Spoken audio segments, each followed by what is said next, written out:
Today, I'm taking Clefable where it's never dared to go before. I'm talking physical sweeper Clefable. You may be thinking, isn't this a horrible idea? And to that I say, yeah, probably, but I'm doing it anyways. Clefable's best use has always been as a more supportive bulky role, and while base 70 attack is absolutely god-awful, it's just gonna have to do. So here's the plan. We're gonna throw on a choice band for the 50% attack boost, and the fun is just beginning. While no one in their right mind is gonna expect it, we can fire off Focus Punch. This is a 150 power fighting move that fails if you take damage before it hits, and I'm gonna try to bait in steel type defensive answers and pop him with the old surprise knuckle sandwich. Focus Punch is truly one of the most satisfying moves to get off. Its best move in the stab department is gonna be Play Rough, which I'm gonna be honest does do decent damage. One of my favorite parts about this Clefable though is Meteor Mash. This pairs super nicely with Terra Steel, which helps us out defensively, and boosts up surprise Meteor Mashes, which hit hard and even come with the chance to boost our attack. To round things off, we're gonna go with Trick. This allows us to pass off the choice band to things that really don't want to have it, and sometimes that might just be the best option for the big pink fella. So that's the plan. Choice banded max attack Clefable is hilariously not optimal, but I will get it to wreck some stuff.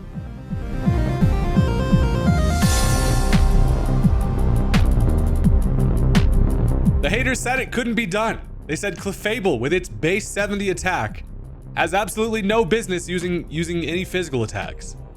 And honestly, yeah, that's a pretty good call by the haters. This thing, it does not have any business holding a choice band. But getting some weird stuff to try to work is kind of what I'm into over here. If that sounds like a fun time to you, go ahead and do me a favor and hit that subscribe button. I'm working on hitting 400K. You can help me out. And without any further ado, let's go ahead and jump into the match. All right, so I was kind of expecting a Grimmsnarl lead. And for that reason, I decided to just go ahead and lead off with the Clefable, just see if I can't, just stir a little something up and cause some chewed gum sized trouble. Now, they end up leading off with an Excadrill. And here's the thing, I'm sitting here looking at this Excadrill while it's holding onto its balloon like a toddler at a birthday party. I realize, obviously this is a bad matchup for a Clefable. But what I'm also thinking is that there's no way this thing goes for an attack turn 1. And surely they're not going to go for that Iron Head. And for that reason, I go for the Focus Punch, turn 1. They do end up clicking the Stealth Rock as a lead Excadrill should. And now in the most satisfying fashion ever, I'm able to go ahead and force them to just watch this Knuckle Sandwich come in hot with the Choice Band is going to be able to take it out and pop the air balloon just to salt the wound a bit. I would love to see the look on Buddy's face the second he saw me tighten my focus there, because he was like, well, the Clefable got me. So, that's the type of activity this Clefable likes to get into. Homegirl puts us up 6-5 to start things off. Sadly, however, I choice banded into Focus Punch as they bring in Reuniclus. I have no business staying in. So I decided to just go into the Swampert. Problem is I don't really have much to do to the Reuniclus. I go Swampert just because I'm bulky. I should be able to take an attack. I don't know what they really want to do versus Clefable. I was kind of thinking something like Calm Mind, but I bring this thing in and they go for a Trick Room. So, that is going to switch things around a bit, and I decided to just go for a knockoff here. This thing's probably just some type of Trick Room sweeper with the Life Orb. I'm going to go for knockoff for good damage. Turns out they go for a Focus Blast, which, but he's got absolute balls of steel. Just trusting in the Focus Blast there does do over half, and as I get off my knockoff, we get some pretty similar damage. I do make it a whole lot more manageable. My team doesn't match up great against Reuniclus, so I'm just like, I'm going to try to get damage and just kind of do what I can here. Now, I also would like to get Stealth Rock up with this thing, but the problem is I don't really want to switch in anything here. So they go for a second Focus Blast. I do not know why they're clicking Focus Blast, but it pays off because it does connect, and it has enough damage to knock me out there, which is crazy without the Life Orb. So, ouch. Surely that had to have been a nice max roll for him to get that knockout, but it's fine. I got some chip on the thing. And one thing I do have to consider here is that Trick Room is up, so it's going to be faster. Now, Clefable's already on a little bit of a heater. She's feeling herself. A little bit of confidence from a turn 1 Focus Punch. I'm just going to go right into the Clefable. I can take an attack from the thing, and I'm honestly feeling like it should be in range to maybe get a kill here with a banded stab Play Rough, so that's exactly what I'm going to do. Now, they do go for the Psyshock here, maybe on the defensive side, but with Thick as Hell, I'm able to take it with 69. Nice. And a Play Rough is able to knock it out, which is amazing. Now, here's the reason why that's sick as hell is because there's still a turn left of Trick Room. And looking at what they have on their squad, Clefable is slower than everything. So I can go ahead and use their Trick Room against them. Now, as they bring in Basculegion, problem is I can't get a knockout here with a Play Rough, but you bet your ass I'm going to do it anyway just to get some big damage. Now, I outspeed, the Play Rough comes through, and I get a critical hit. And we're able to knock out the Dead Sand. That's diabolical. I should not have gotten a kill there, but sometimes, the universe is on Clefable's side. That chalk us down for 3 kills with the Clefable, which is Absolute insanity. Now, I'm stuck into Play Rough, but as they go into a Grimmsnarl, I'm like, dude, I'm absolutely gonna go ahead and punish that with a Play Rough as well. Now, they do set up a Reflect, which I think is funny because they're like, this Clefable is such a problem. I will now set up a physical screen to be able to stop this Clefable, which has never been said before, but I get a Play Rough off. It is gonna do over half even behind the Reflect. And at this point, they go for a Parting Shot. So they're trying to just the anti-Clefable propaganda is in full effect. We're now, you know, in front of a Reflect. They got a Parting Shot on us. As I go for a Play Rough here, the one thing that Clefable is afraid of is freaking Vileplume. And I basically heal the guy with a Play Rough there. I also take some Rocky Helmet Chip. And look, Clefable's still alive. So I'm like, I'll be damned if I'm just letting this thing go down for no reason. I will be trying to get this thing to do more. But he's already got a UAV kill streak inbound. I'm going to see if I can get some more going with the thing. Anyway, as obviously I decided to switch. I decided to go Cryogonal because I'm like, I can, you know, freeze dry the thing and hopefully not get sleep powdered. Turns out, though, they're going to switch themselves. And the game is not quite over yet because they still have this fella. Freaking Heracross is a threat. Obviously, I'm in danger of a close combat, but what I'm thinking is surely this thing goes for a Trailblaze. Now, for that reason, I go for the Rapid Spin. Rapid Spin's important for a couple different things here. First of all, it gets rid of the Stealth Rock that now opens up a Rabombi's Focus Sash in the back, but what it also does is it matches their +1 to speed. Now, with Cryogonal naturally faster, as they do go for that Trailblaze, I will still be faster here with that speed boost from the Rapid Spin. So now, I'm a whole lot less afraid of this thing with its +1 speed boost because it will still be faster. Not only that, but I can go for the Terra Fire, and I even have the Terra Blast. So nothing like the Snowflake Pokemon basically getting access to Flamethrower. Times are crazy. Now, the problem is I don't know if this knocks this out. I don't think it does with the amount of damage I have on it. Sadly for me, it does live, which is not ideal. Now, they go for a second Trailblaze here, which is a smart play. Now they're going to have the speed advantage here. And this thing is still a little bit of a problem. Thing is, it does knock me out with a close combat, but what I can do is go ahead and just make him touch the sandpaper. I can go into the Garchomp here. I can conserve the Cryogonal just because also it's really nice for the Vileplume in the back, but also I have no reason not to just go into Chomp here. I bring in the Hammer Time. They do go for the physical contact move in the close combat, and since he touched me, yep, this thing is just in range for the Rough Skin to go ahead and do the job. Nothing worse than just dying to the Rough Skin. Buddy's knuckles are they're bleeding and they're like, ow, yep, I'm just gonna pass away now. So that's a dead Heracross, which is great because that thing could have been a little bit of a late game problem had I not played my cards correctly. So, Buddy's down to 2 final mons. First of all, they have the Grimmsnarl. They also have the Vileplume. Now, since I haven't locked myself into a move yet, this is Choice Specs friggin' Garchomp, by the way, because of course it is. They do go for a Light Screen, which is annoying. I go for the Fire Blast just because I feel like I'm in range for a knockout there. And then I'm locked in already for the Vileplume, but you know, it misses freaking as Flamethrower, as Fire Blast does. Luckily, however, I connect on the next one and I get a critical hit, which is honestly, yeah, the luck has been on my side on this one for sure. That was not going to be able to kill through the, without a crit there, so through the Light Screen. So we will absolutely take it as their last mon is going to be this Vileplume. It's going to have to at least, I'm going to be able to try to hit it on a Fire Blast, and it won't be able to knock it out with the Light Screen up.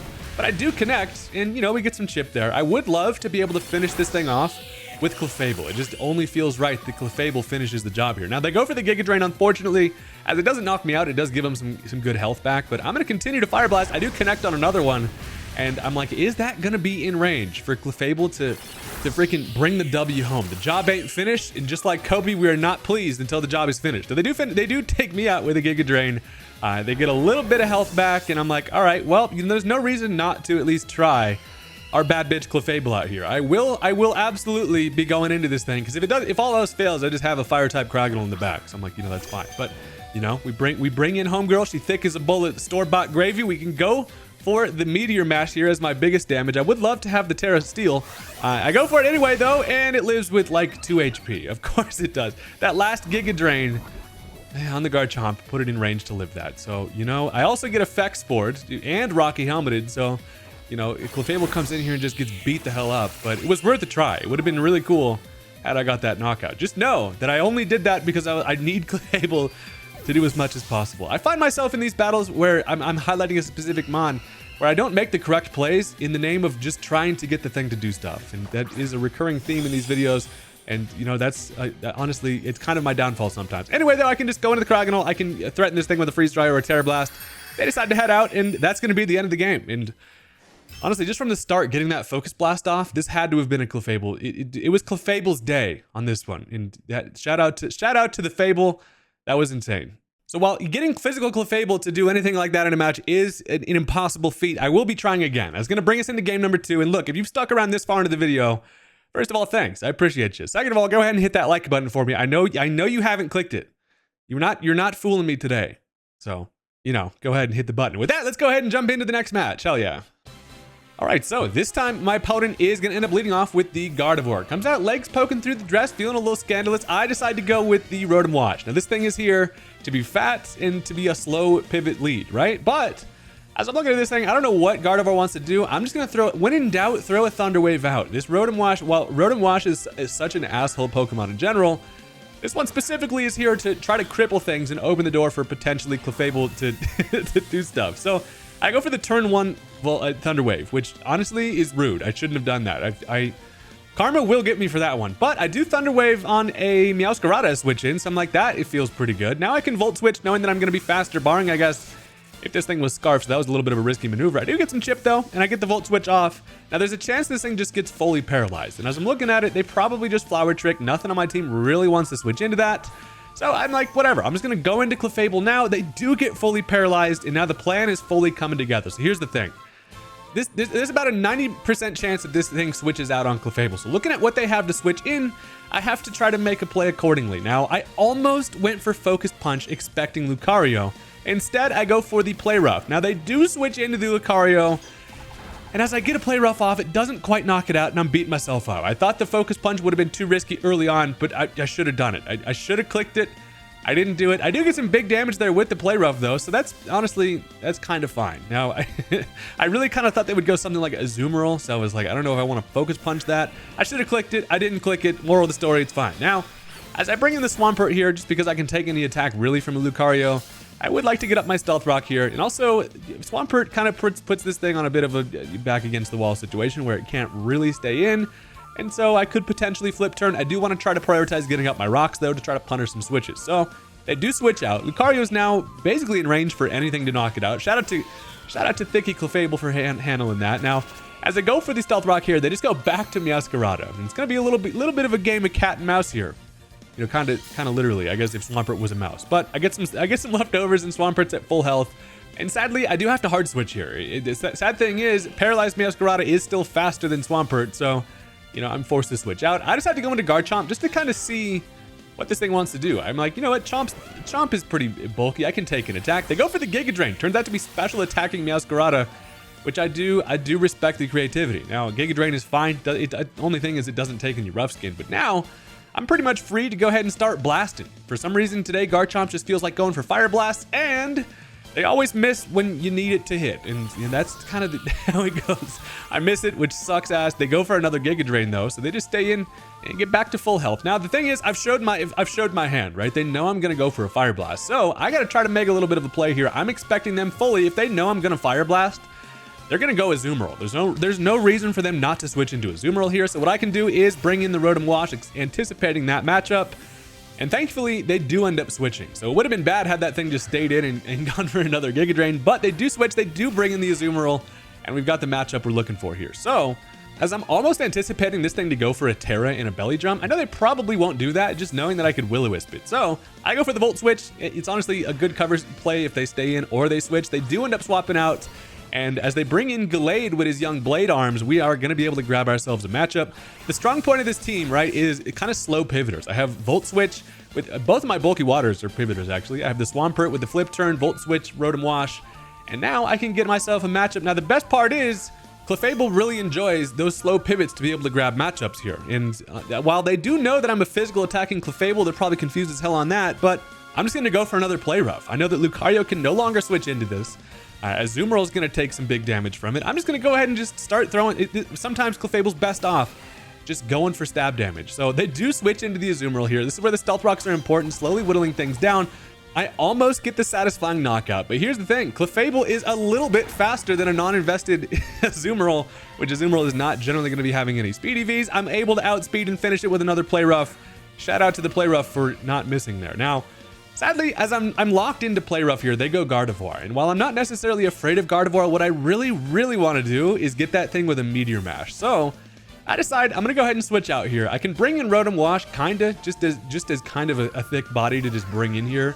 pause, and you just take an attack. I also get my thick body draining kissed, so double pause on that one. It's fine, doesn't do much damage. And looking at this thing here, the great news is it should be faster. I should be able to volt switch on it. And if I can get Clefable back in to Meteor Mash this thing, that's kind of the plan. Again, I mentioned earlier, but when I'm highlighting a specific mon like this, or I've already gotten it to do a little bit, I kind of like tunnel vision myself into being like, okay, now rather than making plays to win the game, I'm gonna make plays to try to get Clefable to do stuff. And that's honestly one of my downfalls in terms of Wi-Fi battling, is like, I will go out of my way to make the wrong plays if it means getting the highlight mon to do stuff. I don't know if that makes sense or not. But anyway, as I go for the volt switch, they do switch out, and as they bring in the Meowscarada, this is still a fine position to bring in Clefable. I don't know what it is about the Fable today, but we're just finding ourselves in some really favorable matchups. So, as the Meowscarada is staring down a fairy type, they're probably going to switch. And if their answer was to go into Gardevoir earlier on the Clefable, guess what I'm going to do? We're going to predict that and go for the Meteor Mash. And they do switch into the Gardevoir, and I'm just sitting here rubbing my weird little pink stubby arms together, baby. We've got this thing right where we want it. I can go ahead and bust out the Steel Terra. I did that just in case the Meowscarada wanted to stay in. I would have enough damage with a Choice Banded Meteor Mash, but now I'm like, don't miss. Thank God we're able to connect on the Meteor Mash, and that is the most satisfying thing ever. We're just throwing Star Fists around. That is easily going to take care of the Gardevoir, and I love the fact that Clefable gets Meteor Mash. That's pretty much what inspired this set, is just the fact that I was like, Meteor Mash is such a sick move for Clefable to use. So, well, that feels pretty good. Now I'm a Steel type over here, and they can now go into the Armarouge. Young Shoulder Pads comes in, and I will be roasted by an Armor Cannon, so I'm going to get that thing out of there. I'm pretty free to switch into the Swampert, though, and as they end up going for the Terra, I'm like, you know, they could have likely just predicted this and gone for Terra Blast Grass, and that would suck, but they turn out to just go for the Terra Fire, and that just means they don't want as much damage. They're trying to get as much damage on Clefable as possible, because they're like, I need to neutralize the threat.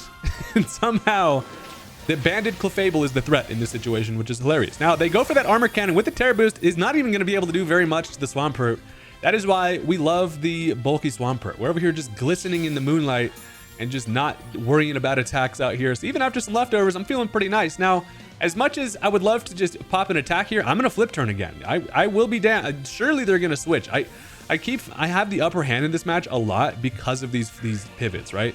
Like, they're not going to stay in there. Even if they do, they're kind of punished. So I go for the flip turn, they bring in the Meowscarada, and I'm like, that is great. I will go ahead and see you later and get myself a better matchup. Honestly, all these pivots are annoying, but like necessary for this team to do what it needs to do, right? Because now I'm looking at this thing thinking, well, Clefable is still at full health, just chalking up kills out here, and I'm going to go right back into the thing. So there's two scenarios here. Either they stay in and let me play rough this, or they swap. The only thing they can really switch into is the Armarouge. Regardless, I go for the play rough because one reason, and that's because Stealth Rock is doing half the job here. They do end up switching. They go into the Armarouge. After Stealth Rock, it's at about half. I'm feeling like, how sick would it be if this play rough killed? But yeah, no, it definitely does not. But we get some damage, and honestly, that damage is important. And that the reason is because now it cannot switch in one more time, right? The Stealth Rock is going to do the job. They don't have any hazard control. So in annoying fashion, I'm just going to go into Swampert again. If I have the brick wall, why not bring it in? They go for another Armor Cannon here. And while they're slowly stacking up some chip here, also shout out to Armor Cannon for being like the sickest move ever. It is kind of anticlimactic when it's used against a Pert, which is, you know, not taking any damage from it, but it is sick. I will give it that. And he kind of looks ridiculous with his chandelier on his head, but, you know, for the most part, I'm kind of afraid of the thing. So I'm going to click flip turn again, and, you know, they're going to switch again. If they're going to keep rewarding these types of pivot plays, guess who's going to keep doing them? It's me.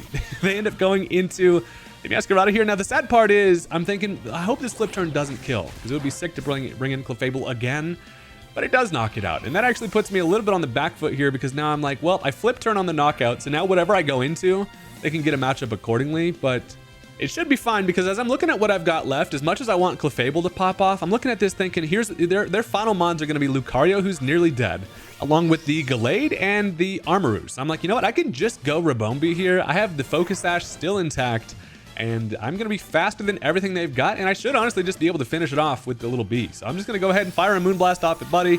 Shout out to the Clefable for putting this thing in range for the Rabombi to run, and that's going to take care of Lucario.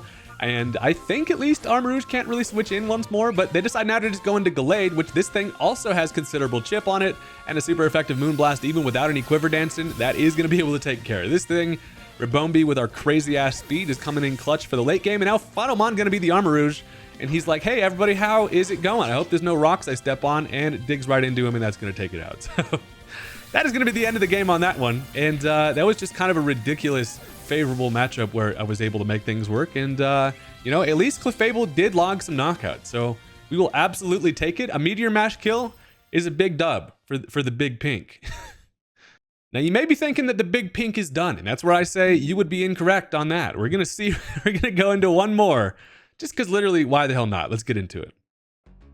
Okay, so I have absolutely no idea what they're going to want to lead with. Turns out to be one of my least favorite things to play against, which is freaking low kicks. Now, this actually is fine, because I've got the Rotom Wash. I'm going to try, they can first impression all they want. I can live at least one of them. That is what they do, and I get the Wisp off. Shout out to the Will-O-Wisp for not missing there. That makes me immediately have a nice little sigh of relief. For low kicks, once it's burnt, is no longer a problem at all. So that feels great. I also get some leftovers, and as this thing can't really, it's not in range to knock me out especially burnt here. So I'm like, this is fine. I can go ahead, get a Volt Switch if they want to switch out. If they stay in, it's gonna honestly do a lot because this thing's paper thin. So I'm like, this is fine. They go for a Throat Chomp here. I am able to live. Shout out to Young Washington for just holding it down for the squad. So it takes some Life Orb.